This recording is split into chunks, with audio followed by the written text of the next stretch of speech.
Əsas məsələ bax, diqqət. Sual əvəzliyi bəzən sual funksiyasında işlənə bilmir. Sual funksiyası daşınmır. Bu nə deməkdir? Bu ya bağlayıcı sözdür, ya tərkibin içərisindədir.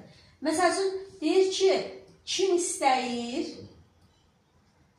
istəyir, o gəlsin. Kim istəyir, o gəlsin. Diqqət.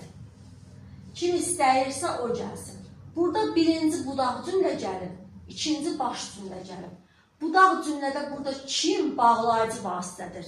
Sual əvəzliyi burada bağlayıcı funksiyası daşıyır. Burada sual funksiyası daşımır, müəllimlər. Bax, budaq cümlədə kim qarşılırsa öyrənəcək. Burada sual əvəzliyi, sual funksiyası daşımır. Burada nədir? Bağlayıcı söz funksiyası daşıyır. Məsəl üçün, nə istəyirsən, alım.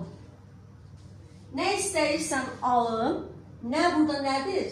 Sual əvəzliyidir. Amma fərqli funksiyadadır. Sual funksiyasında deyil, bağlayıcı vasitədir. Budaq cümləni baş cümləyə bağlayan vasitədir. Aydın oldu. Diqqət.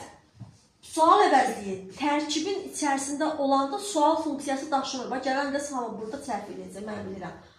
Hansı, tutaq ki, verir ki, hansı kitabı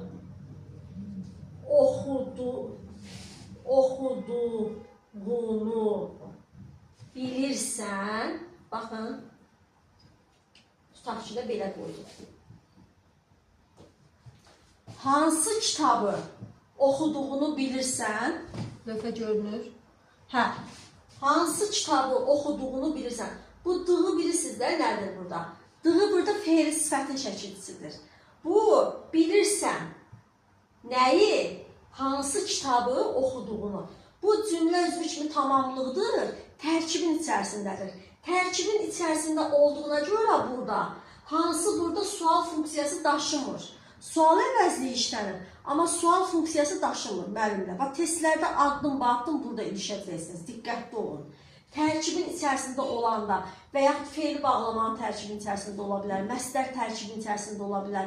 Bunlar sual funksiyası daşımır, müəllimlər.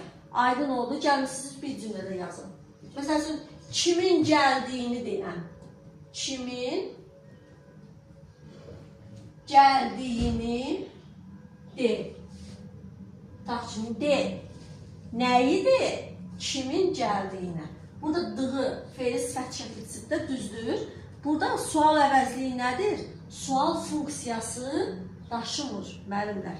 Sual funksiyası daşımır. Aydın oldu.